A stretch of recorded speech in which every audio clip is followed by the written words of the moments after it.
sige po, Doc. Thank you po. Wala daw po dun si Doc Lindon sa conference sa Dubai. Tapos hindi rin daw po siya nagsabi na hindi siya makaka-attend. So, ibig sabihin, nandito po siya sa Pilipinas? Ako na nga tatawag sa kanya. Tay, hindi naman po kasi talaga sumasagot si Doc Lindon sa mga tawag eh. Kaya po wala po talaga may alam kung nasaan po siya. Hindi kaya nawala yung cellphone niya, kaya hindi siya sumasagot. At kaya hindi siya nakapunta dun sa conference sa Dubai kasi may nangyari, may problema.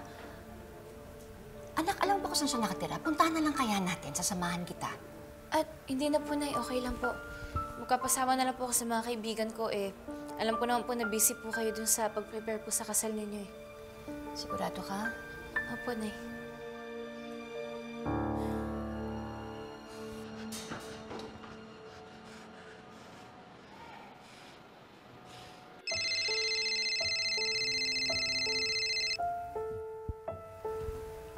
Unknown number.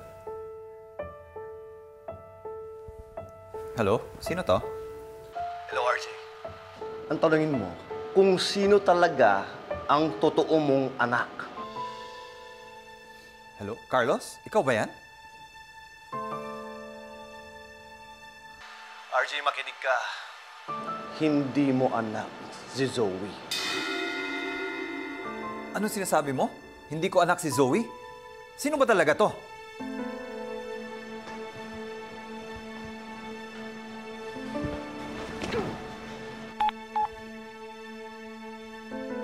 Sinabi mo kay Daddy na hindi niya ako anak?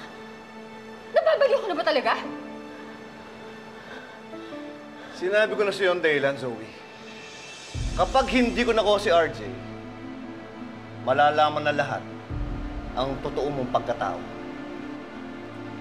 Hindi lang akong maaapektuhan pag sinabi mong totoo. Wala akong pakialam, Zoe. Ako, nakakulong sa mental facility. Kriminal. Iniwan ng asawa. I have nothing more to lose. Zoe, ikaw ang mawawala. Oras na malaman na lahat ng totoo na hindi ka anak ni RJ. At mamaya, makikipagkita ko sa kanya at sasabihin ko ang totoo. Stop! Sandali! Ano ba gusto mong gawin kay Daddy? Or do you want him?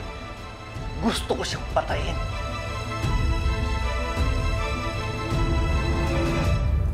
RJ, si Carlos ba talaga yung tumawag sa'yo? Hindi ko alam, pero kaboses na kaboses niya eh. Tay, kung si Doc Carlos nga po yan, ba't niya naman po sasabihin sa inyo na hindi niyo anak si Zoe? Nag-end ka agad yung call, anak. Kaya, baka nahuli siya na gumagamit siya ng phone. Sandali, baka nakakalimutan nyo na hindi stable yung pag-iisip ni Carlos. Alam mo, meron siya mga pinapaniwala ang mga bagay na hindi naman totoo. Katulad na lang yan, sinasabi niya na hindi mo anak si Zoe. Yes, Lynette.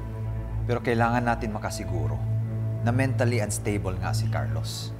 Baka naman nagpapanggap lang yan. Or kakontsaba nga niya yung mental facility. Kaya siya nakakagamit ng telepono. Or nakakalabas. Tay, kung totoo naman po yung sinasabi ninyo, wala tayong mapapala kahit magtanong tayo sa facility. Siyempre, hindi po sila amin kung ginagawa nila yon.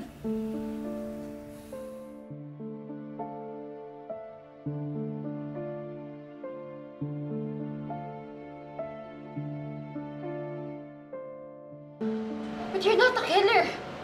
Sigurado ka dyan? Bakit? May pinatay ka na? May pinatay ka na? Sino? Sino pinatay mo?